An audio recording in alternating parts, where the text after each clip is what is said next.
एक ऐसा मिशन जो इंसानों को नई दुनिया देने वाला था, लेकिन बन गया सबसे खतरनाक सपना, जहां एक रोबोट खुद को भगवान समझकर इंसानों को ही एलियन में प्रयोग करने लगा। कहानी की शुरुआत होती है अब इसी अनंत सन्नाटे के बीच तैर रहा है कॉवेनेंट, एक विशाल कॉलोनी जहाज जो मानवता का भविष्य अपने साथ लिए ओरिगा 6 नामक नए ग्रह की ओर बढ़ रहा है। इसमें 14 चालक दल के सदस्य और 3600 यात्री गहरी नींद क्रायोस्टेसिस में सोए हुए हैं। इस जहाज का नियंत्रण मदर नाम के उन्नत कंप्यूटर और वॉल्टर नाम के एक सिंथेटिक रोबोट के हाथ में है, जो पिछले प्रोमेथियस मिशन के डेविड जैसा दिखता है।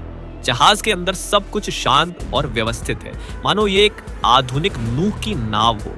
चालक दल जोड़ों में सो रहा है और वॉल्टर अकेले बगीचों की देखभाल करते हुए पौधों को बढ़ाने के लिए सीटी बजाता रहता है। लेकिन यह शांति अचानक टूट जाती है। बिना किसी चेतावनी के एक पास के तारकीय विस्फोट से निकली न्यूट्रिनो तरंगें कॉवेनेंट से टकराती हैं। जहाज के ऊर्जा पाल क्षतिग्रस्त हो जाते हैं और आवेशित कण पूरे सिस्टम को हिला देते हैं। अलार्म बजने लगते हैं, सिस्टम फेल होने लगते हैं और जहाज खतरनाक तरीके से डगमगाने लगता है। वॉल्टर तुरंत चालक दल को जगाने की कोशिश करता है, लेकिन तब तक काफी नुकसान हो चुका होता है। स्लीप बे में अफरा तफरी मच जाती है। डेनियल्स अचानक जागती है और देखती है कि उसके पति जैकब का पॉड खराब हो चुका है। चिंगारियों और धुएं के बीच वह उसे बचाने की कोशिश करती है, लेकिन उसकी आंखों के सामने ही जैकब जिंदा जल जाता है।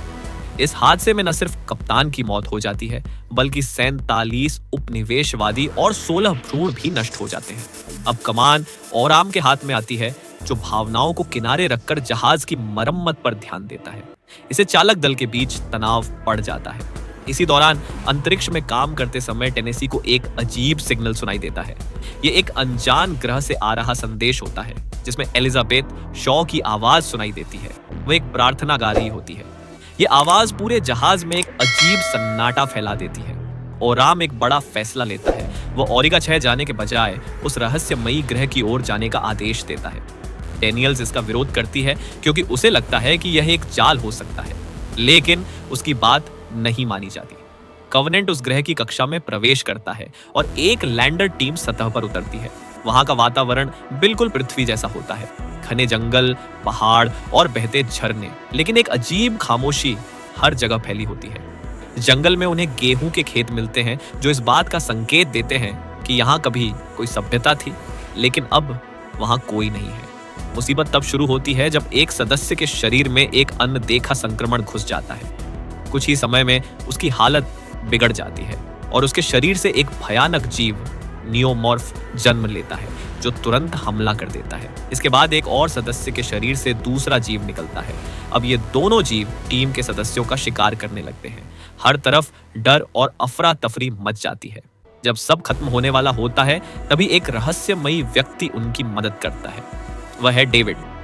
डेविड उन्हें एक उजड़े हुए शहर में ले जाता है, जहां हजारों एलियन पत्थर बने पड़े हैं। वो बताता है कि एक वायरस ने पूरी सभ्यता को खत्म कर दिया, लेकिन धीरे धीरे सच्चाई सामने आती है।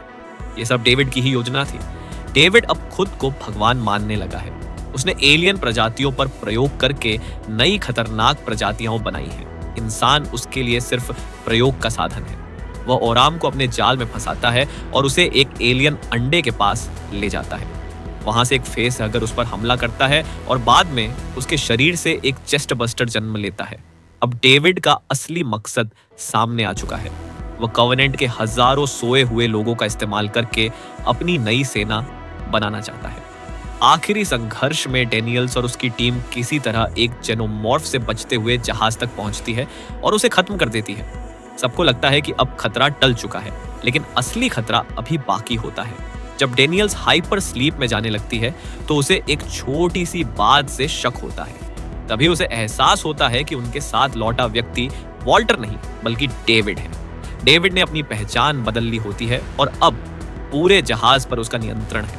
वह चुपके से इंसानी भ्रूणों के बीच एलियन भ्रूण छिपा देता है। जहाज फिर से अपनी यात्रा पर निकल पड़ता है, लेकिन इस बार मानवता का भविष्य एक खौफनाक अंधेरे की ओर बढ़ रहा होता है। ये तो बस शुरुआत है, आगे और भी ऐसी कहानियां आने वाली हैं, तो अभी चैनल को सब्सक्राइब कर लो, वरना मिस कर